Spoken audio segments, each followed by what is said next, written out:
What's going on, guys? Psycho here, and welcome back to the channel. So it's been a while since we've done something like this, and I'm actually going to try to buckle down and hold myself to an episode a week of a Bedrock guide. So welcome to the Bedrock guide, pre-episode, the very first ever episode. It's a pre-episode, it's not actually episode 1. And in this episode, we're going to be talking about the settings and getting your world started up, and you know, all the stuff it takes before you actually break your first block. Again, I'm going to try to hold myself to an episode a week. Every once in a while you might get a bonus episode, and with the release of this will be 2 episodes. So if the episode's helpful for you, don't forget to hit the like button, subscribe if you're new, turn the notifications on so you don't miss anything that I release here on the channel. And with that being said, guys, let's go ahead and get into it. I'm currently playing on PlayStation 5. You can also play on Xbox, mobile, PC. You can play on the Switch, a bunch of different platforms. Bedrock is cross-platform, unlike Java, which can only be played on the PC. So from the first screen here, we're going to click play, and we're going to create a new world. We're going to ignore all this right now and create our new world here. And we're going to name it Bedrock Guide 1.19. When 1.20 drops later this year, we'll continue playing in this world, and we'll cover what to do at that point. We're going to leave the game mode on survival. And we're going to change our difficulty to hard so that the game mechanics are where they need to be. We're going to turn the starting map off, leave the bonus chest off. Under player permissions, if you're playing multiplayer, you can adjust new people that join from an invite what their role is. You have a visitor which cannot interact with blocks, members that can, and operators that can set permissions. So we're just going to leave that on visitor for now. We're going to leave our world type as infinite because if we set it to flat, we won't have the cool terrain generation that came with 1.18.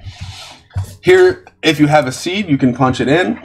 And we're going to punch our seed in case you want to play in the same seed as me. We're going to use 651063543342108868. And the reason we're using this seed is because it has all of the different biomes close by. I think that'll work great for a survival guide. We're going to leave our simulation distance to 4 chunks. A chunk is 16 blocks, and the simulation distance just determines how far away you can be from something before it becomes inactive, like a mob. We're going to leave friendly fire on. We're going to show our coordinates because we don't have a debug screen. And we're going to leave all these other options as they sit, as well as the experiments and the cheats. We're going to leave it all turned off. If you go over here to multiplayer, you can turn your multiplayer game on or off. We're going to turn ours to off. And then if you have resource packs or behavior packs, you can add them here, but we're going to play simply in vanilla. And we're going to hit create world. And then the first thing we can do is we can take note of where our spawn is, which we're not going to move, and we'll look at that later. And if you go into the pause menu, you can, if there's other players here, you can change their individual roles as well as individual permissions. If you go into settings here, you have your game settings, which we already had. Accessibility settings for those that are tough to hear, tough to speak, tough to see. You have a help menu, which we'll cover some of those later in episodes. Your game and multiplayer options, which are the same as your startup options.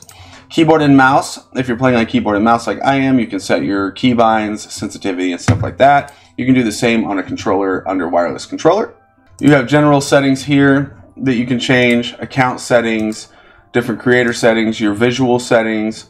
You can access your subscriptions through this menu. You can change audio settings, and then again with your resource and behavior packs as well. If you go into the store, you can purchase skins and stuff like that. Nothing that we need to cover. And that is covering the setup of your world. You can also save and quit or go to your dressing room to change your skins out. And at the bottom left, there was an option for Minecraft help desk or feedback. So again, if this was helpful for you guys, please hit the like button, comment down below anything you'd like to see in this series. We're going to cover a lot of stuff from how to do things, cover redstone, different building techniques, and even the Ender Dragon.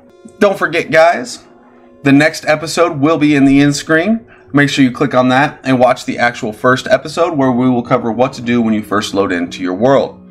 With that being said, thank you guys so much for watching this pre-episode, and I hope to see you guys in episode 1. As always, my dudes, I will see you on the flip side.